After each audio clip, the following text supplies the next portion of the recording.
ഇതാ സകല ജനത്തിനു വേണ്ടിയുള്ള വലിയ സന്തോഷത്തിന്റെ സദ്വാർത്ത ഞാൻ നിങ്ങളെ അറിയിക്കുകയായിരിക്കും. വരവേൽക്കുന്ന ദിവസം merry Christmas and happy new year.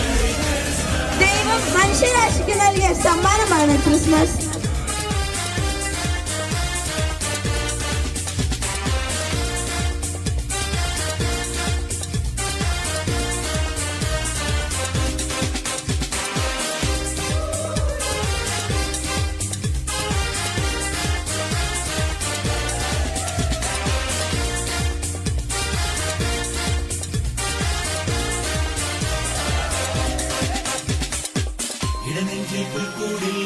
ഇടമെല്ലാം നേദിക്കാം ഇനിയെന്നും ഉള്ളം പാടും ഹല്ലേലൂയ.